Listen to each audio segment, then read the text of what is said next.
Hello and welcome to another alumni webinar. Really excited. Our speaker is fantastic alumna of Young Enterprise, Georgiana Lisk, and she's also come back and is helping us out as a business advisor as well. We know how crucial those business advisors are to our journey. And in fact, her team this year made it through to the finals, which is an awesome achievement. She's going to be sharing about business successes and how to remain in that top 44%. So I'm really looking forward to it, and I will hand you over to Georgiana now. Fabulous. Thank you, Danielle. Wonderful. Well, thank you all for joining me today, and a huge thanks to Young Enterprise for the invitation to address you. I'm Georgiana, a Young Enterprise alumni, business advisor, and founder of Acorn Business Consultancy.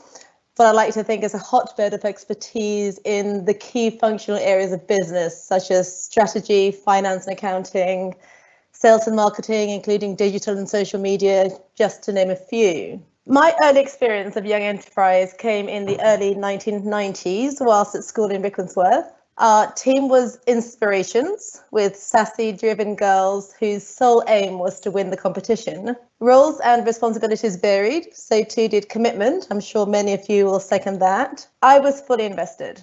It was a great departure from school days and gave me a glimpse into the world of business, what it takes to be successful. We made a few products: hand-sewn beaded fabric frogs, fabric-covered notebooks, shrunken crisp packets made into key rings. Very cool to watch crisp wrappers shrink in the oven. Late nights, weekends, working, and needle scars later, we made it to the UK finals, missing out on victory to the team from Ireland. The experience of the final, being at a hotel, interacting with others, late nights celebrating our successes in reaching the final, all are fond memories that I treasure. My love for all things business truly started with this experience. As I aged, I longed to be on the other side, supporting businesses in the Young Enterprise programme. That opportunity came last year when my son started secondary school. It took no convincing whatsoever to put myself forward for the role of business advisor. Fortunately, I was accepted. I was assigned to Team Lifetime with 14 enthusiastic young men keen to be exposed to the world of business. I found the role as business advisor tricky at times, wanting to get stuck in, to do the doing, such as my passion for all things business. I had to remind myself on many occasions that the boys were in charge. It was their project. I was there to advise, to offer guidance, but all the decisions were theirs to make. Our journey was somewhat hindered by lockdown, a period that changed the norm for so many of us. At this time, I saw the boys dig deep to find alternative ways to make sales, of course, remotely. Team Lifetime believe in themselves increased throughout the rounds of the competition, reaching the 2020 final, as Danielle mentioned. Through the many changes, their success was somewhat bittersweet. Bitter in that they did not experience the joys of a physical final and interacting with the other finalists, but the sweetness coming from them making the final, one of 13 out of 700 plus schools nationwide, an amazing achievement for all of us to cherish. So now moving to the essence of this presentation, what nuggets can I share about being a business owner? You choosing to be here, so forgive me, I think something has, sorry guys, there you go. You choosing to be here suggests to me that you have ambitions of being a business owner, a worthy journey, but one that is not for everyone. I think this quote is incredibly powerful and something to take away with you. Quoting the formidable Stan Lee, Marvel Comics primary creative leader for 2 decades, if you have an idea that you genuinely think is good, don't let some idiot talk you out of it. Stan goes on to say that doesn't mean that every wild notion you come up with is going to be genius. But if there is something that you feel is good, something that you want to do, something that means something to you, then go ahead, try to do it. Because you can only do your best work if you are doing what you want to do. Start with a good idea. It's never too early to start the research process if you have ambitions of becoming a successful business owner. I started my business in my 40s, largely because I was afraid. I knew it was what I truly wanted, but I caught the manana virus, one that exists in one's comfort zone. I was finally cured of that at the beginning of last year. You have an idea, a good idea. How do you communicate this idea to others, especially to prospective customers and possibly investors if you need funding? Start with why. Some of you may be familiar with Simon Sinek's Start with Why TED Talk. If not yet, I promise you will. The legendary Simon Sinek, familiar to most, if not all business owners, a British-born American author and motivational speaker.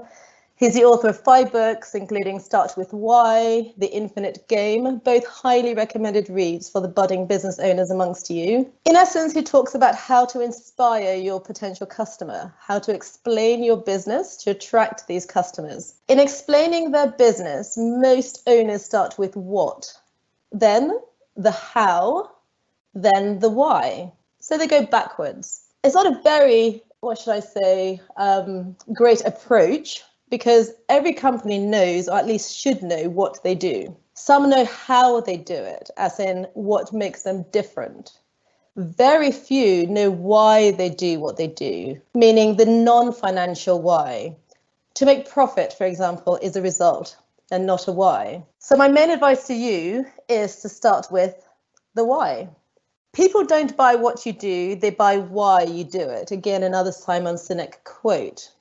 What is your business purpose? What is your business cause? What is your belief? Why does and should your business exist? And more importantly, why should anyone care about what your business does? If you can answer most of these questions, you're off to a great start. Finding your why is the hardest part of the journey. Passion gives birth to a good business. You don't always know where it will take you, but your passion will keep you going. Don't let anyone distract you. Keep that flame alive, and more importantly, don't give up. Going back to Stan Lee, he didn't give up, and here comes the story, if you're not familiar with it. When Stan Lee tells the story of how Spider-Man came into being, he often says it's hard even for him to believe it. Spider-Man is not your traditional superhero with a special, enviable superpower.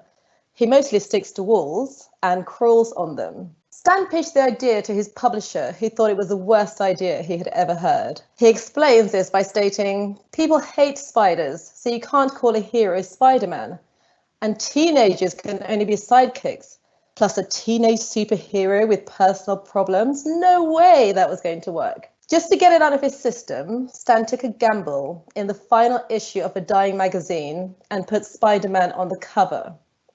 A month later, the sales numbers came in. The issue did fantastically well. And that is how the Spider-Man series came into being. Stan Lee was told it wouldn't work. It was the worst idea. He didn't give up. An opportunity came and he took it. And of course it paid off. Stan Lee had an idea that he genuinely thought was good and let no one talk him out of it. So start with a good idea, the why. The how and the what tend to follow nicely after you have your why. Now for the reality check. I see many with romanticized notions about being a business owner. The ego, the legacy they will leave behind, the yacht they will buy. Many are so in lust with the idea of starting their own business that they forget to take off the rose-tinted glasses to see the reality. There are so many myths around. Let's touch on a few that I carry with me each day. The first is the entrepreneurial myth. The E-Myth by Michael E. Gerber is another book that comes highly recommended to you. The myth that most people who start small businesses are entrepreneurs goes something like this. You're working for somebody, mainly in a technical capacity, a hairdresser, a bookkeeper, a computer programmer, a doctor. Whatever you were doing technical work that you were very good at. Then one day, for no apparent reason, you are struck with an entrepreneurial seizure. In your mind, you start to question, what am I doing this for? Why am I working for this company? If it weren't for me, this business wouldn't exist. The idea of being your own boss becomes very attractive. You no longer want to be the technician, you want to be the boss. And therein, everyone, lies the fatal assumption that if you understand the technical work of a business, you understand a business that does that technical work. I know it's a bit of a mouthful. The reason it's fatal is that it just isn't true. It is, in fact, in my belief, a root cause of most small business failures. So the carpenter or the electrician or the plumber becomes a contractor. The barber opens a barber shop. But what each failed to realize is that the job he or she knew how to do so well becomes one job he knows how to do plus a dozen others he doesn't know how to do at all. They being the jobs involved in running a successful business. It makes sense to set up a business in a field where you have experience. It makes you more bankable. However, this alone does not guarantee success. A successful business owner should have a grasp of the key functional areas of business, such as strategy, sales and marketing, finance and accounting, human resources. The culture in a business is so important, and operations. As a business owner, you do not need to be an expert in all of these areas, but you should understand the basics of each. I have heard many business owners tell me that their main motivation for starting a business is to acquire financial independence. Let me tell you, there are many more reliable and less risky ways to achieve financial independence and starting your own business. For example, invest in yourself to learn a new skill. Coding, AWS is a big thing at the moment. Getting a well-paid job, leverage your network. Saving intelligently, you can get rich in business. But no, it is not the easiest or most guaranteed way.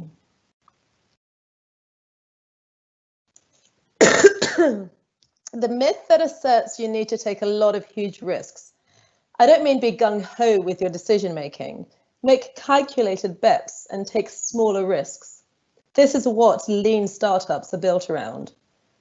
Taking smaller steps, smaller risks, and hedging against loss helps you stay around for a lot longer. And it gives you the time to place a lot more calculated bets.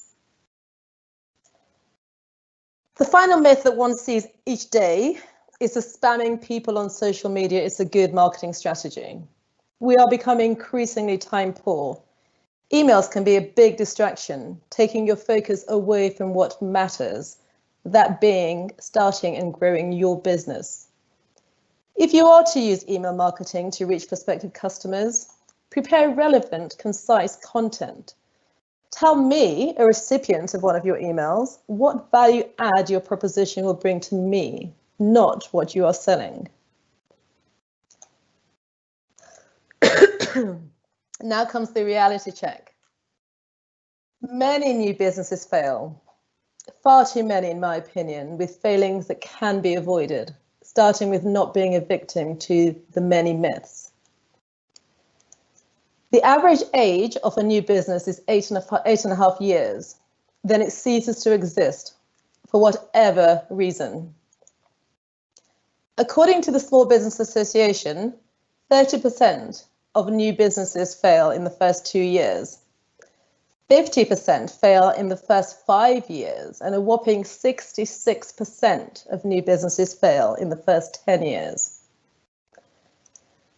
Business is not about freedom. It takes longer than you think to succeed. If you're not working hard on your business, ask yourself why you are doing it.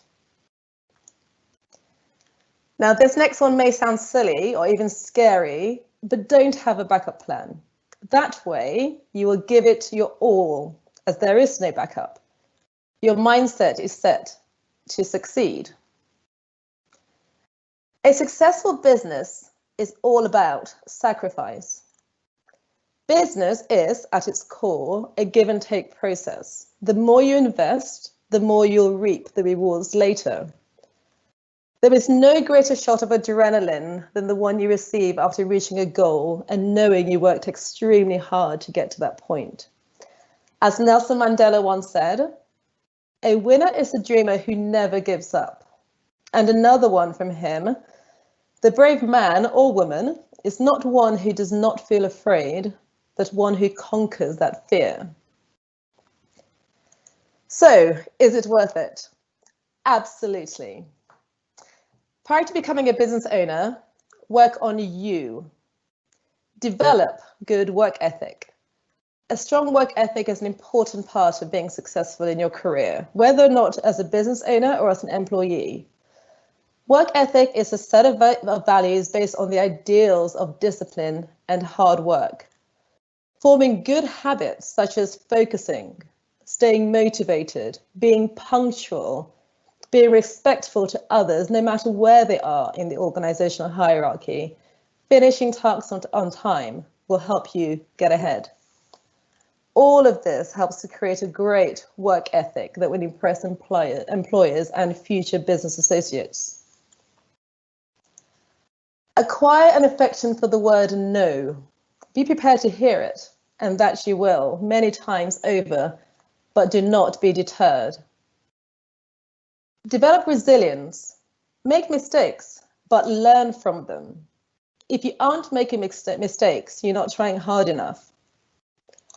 Nurture relationships. You never know when they might come in useful as a business owner. Dream big. If your dream does not scare you, it's not big enough. Visualize your success. Chase the vision, not the money. I promise the money will end up following you. And last but not least, a dose of luck. One, like myself, can define luck as when opportunity meets hard work. It takes pure grit. Through hard work, you create your own opportunity, your own luck. Again, I ask, is it worth it? And again, the answer is yes, but now looking at it from a business perspective. Now, as you get closer to starting your journey to become a business owner, research your business idea. Start with why. Create your vision, the bigger picture. What do you want your business to be known for? Understand your marketplace and customers. Prepare a SWOT analysis, strengths, weaknesses, opportunities, and threats. That will help you in the start of your journey. Set SMART goals, ones that are specific, measurable, attainable, realistic or relevant, and time-bound. So set yourself a deadline to achieving those goals. Prepare meaningful financials. Key ones being cash flow, your profit and loss.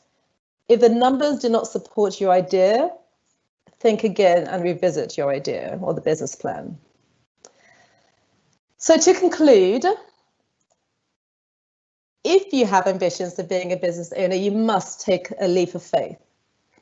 Think of yourself as the fish out of water, leaping for dear life, not knowing where you will land, but you are still going. Think of Winnie the Pooh. Tigger, what if I fall? Yes, but what if you fly? Not sure you guys are familiar with that. As I say, if you talk about it as a dream, if you envision it, it's possible. If you schedule it, it's real. So, see it, believe it, achieve it. Stan Lee saw the potential in Spider-Man. He believed in Spider-Man, and he finally achieved his dream and introduced the world to Spider-Man. The Spider-Man series went on to generate $6.3 billion at the global box office. It's not going to be comfortable, it's going to be scary, but you've got to move for that change to come. Something in you believes you will make it, so you take that risk. Stand up, show up, speak up, move out from that place of comfort into a place of unknown. And that is really where the magic happens. Over to you, Danielle. That was amazing. Really enjoyed that, and I'm sure everybody else took as much value as I did from it. So, if people want to add their questions, please put. I can see we've already got some there, which is fantastic. But please add them in the chat function. And before we go to those, I absolutely love that. I thought that was brilliant. And I guess what really resonated with me was the bit about following your passions. And as you were going through that, your passion really showed from the volunteering, the helping, that your passion for business. So I really liked that. But what's your why? My why is to help businesses succeed. That is why I do what I do. it's like I said in the presentation, there are so many businesses that fail, and there really isn't a need to do so, especially so early on in the first 2 years. A lot of it is lack of know-how. A lot of it is the E-myth, the thinking a technician will become a successful business owner.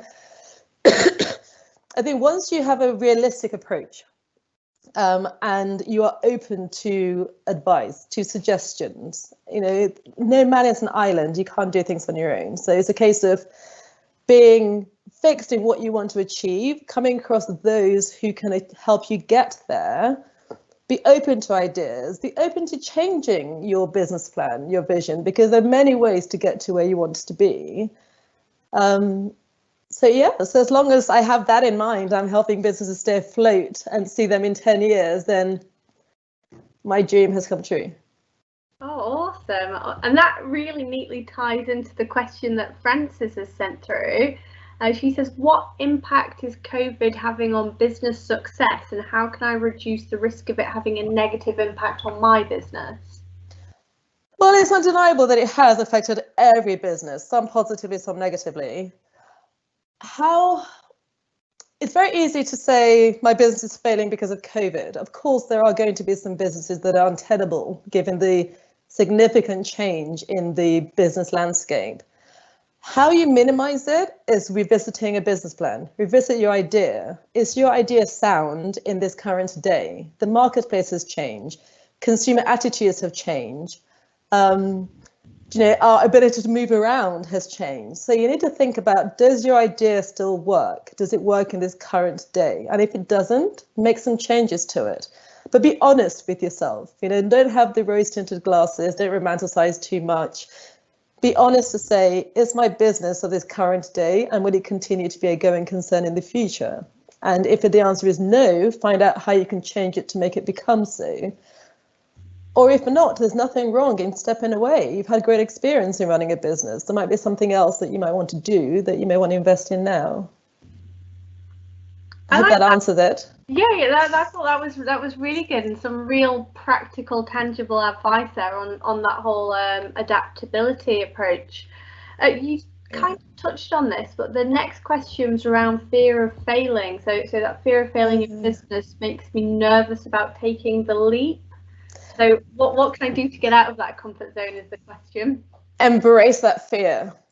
I really think it's great to have it, because you need to be afraid. Anything worth having needs to be a risk. But again, the Stanley quote, if you really think your idea is good, if you believe in it, if you can see the future in it, make it happen. Nothing good comes easily. Great successes don't come from failures. I tend not to use that word failures, because I see it more as a learning experience.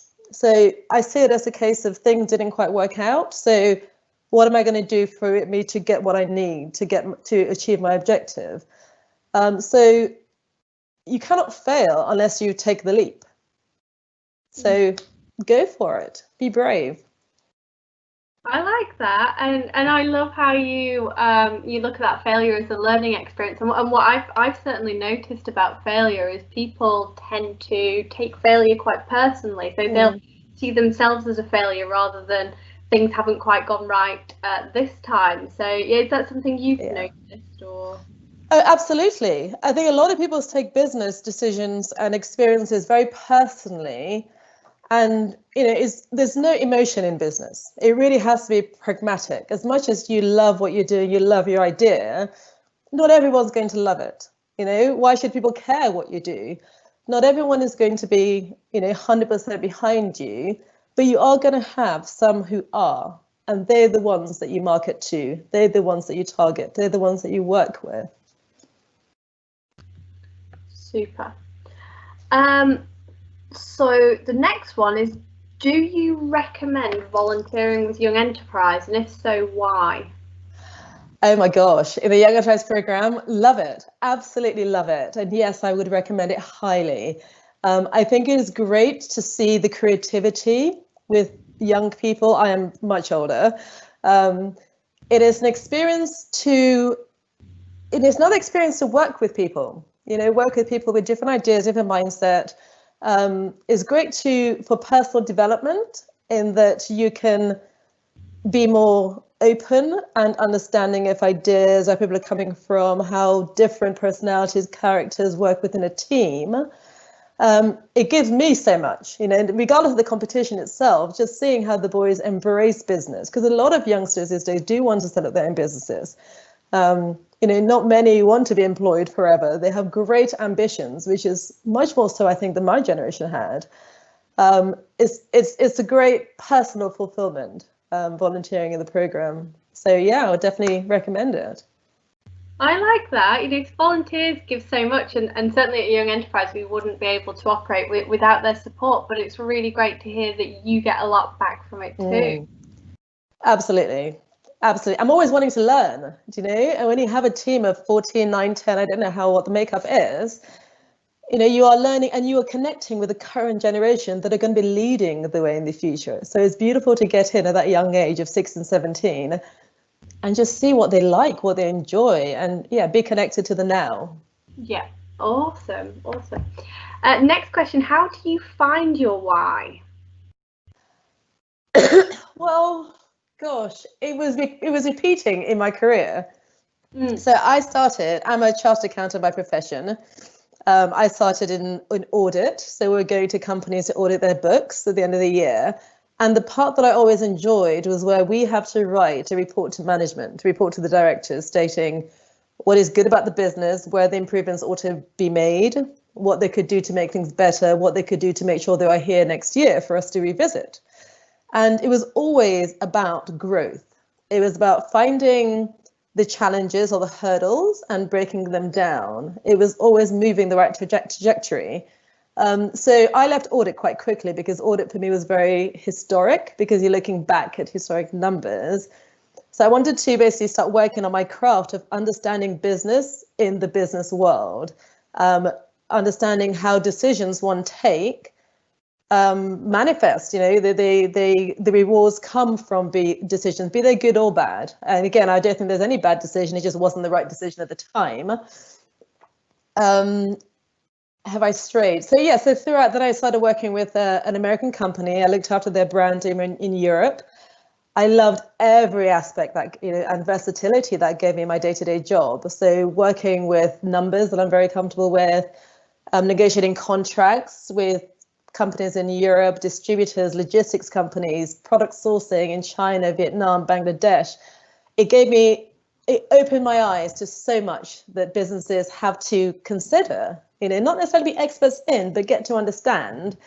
And I loved it. I love the fact that not every day is the same. There's a challenge waiting, there's something new waiting for you. And that is the beauty of being in business. Oh, that's great. Yeah, I love how you've sort of stumbled upon that through your experiences. We've got one more question, which is quite a long one. I have a decent job and significant financial responsibilities, so family. I have an entrepreneurial idea which is slowly ticking over in the background, but it can't grow without more input. When do I know the risk of quitting my job is worth the risk of going full-time as a business owner? I think there's a responsibility that one has to make sure you can earn enough money to keep you going, because it takes a while for the business to be established. When I was starting, I was employed, and then I decided, no, it needs more of my time, but I had the resources that were to allow me to be able to do that. So it's very important that you don't put yourself in any financial risks or pressures in doing it. If you have the resources to give yourself 1 to 2 years to really invest in your idea, then go ahead and do it. But you certainly wouldn't want to be worse off by taking that decision. It needs to be pragmatic and balanced, because you may need to stay in your job to fund your business, to fund the growth in your business, because getting investment is not as easy as it once was. So if you have a bit of cash lying around, then of course that's a brilliant way to get yourself off the ground. And lastly, it really depends on, the practical side of everybody needs money to live versus how good is your idea? How believable is it? How well can you execute it? I don't know if I've answered that question particularly well, but it's hard to tell. I think that's sort of interesting. What, I guess, if you don't have bundles of cash lying around, what support could somebody get in to help them? Oh, there's in getting other like resources, other people, the Kickstart scheme is brilliant to use. Where you get, I think it's £1,500 grant, but you commit to giving someone paid work. Depending on the idea, there are grants that are available nationwide from the government or locally from your council. There are quite a few networks that will put in seed investment, and seed investment is investing in an idea before it generates turnover. So it's got to be a good one, and you find the right investor to give you a bit of cash. In return, they will take a bit of your company, but 100% of nothing is nothing, right? So you'd want to give a bit of that equity in order for them to release some cash to help you develop.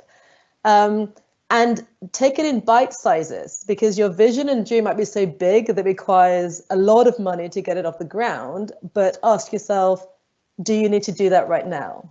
Can you just do one thing at a time, get it going, getting money coming in? Because when you start generating turnover, there's a whole different avenue of investment opportunities that are open to you, because you can show through your numbers that you are a business worthy of advancement, a business worthy of investment. And the person who is going to give you that money will get a return on that investment. No one gives you money because they like you. They really want to get a return on that investment, ultimately, is what it is. Yeah, awesome. That's brilliant. I think, has anybody got any more questions? I think that's it for now. But I think that's really, really helpful. I guess it can be quite tough, can't it? That sort of risk of taking that leap. But yeah, I guess you've outlined really quite clearly and well all the different stages to reduce that risk of failure, and making sure you're in that top 34%. So yeah, absolutely amazing. Now, if people want to ask more questions, or they want to learn more about the services that you offer through Acorn Consulting, where can people find you? Well, the website has a contact details on, so it's www.acornbusinessconsultancy, or one word long, .co.uk, or I could put my email address in this chat. May I do that? Yeah, of course you can. Okay.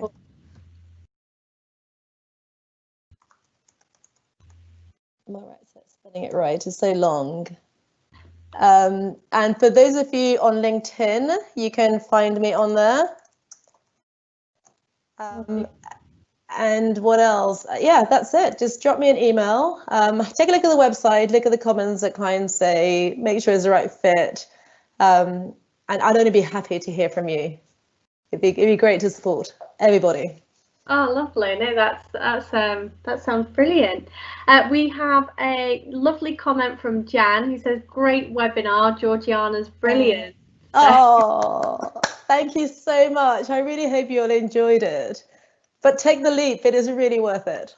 And we'll be there to support you if you do, when you do. I like it. Super. Well, I think that's everything for this evening, unless you've got anything else to add, Georgiana.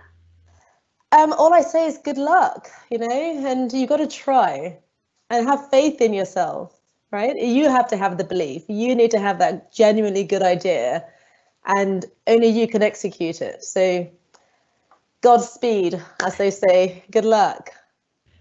Super. Well, have a fantastic evening, everybody, and we will be in touch with the follow-up questionnaire, the feedback questionnaire. So see you all very soon.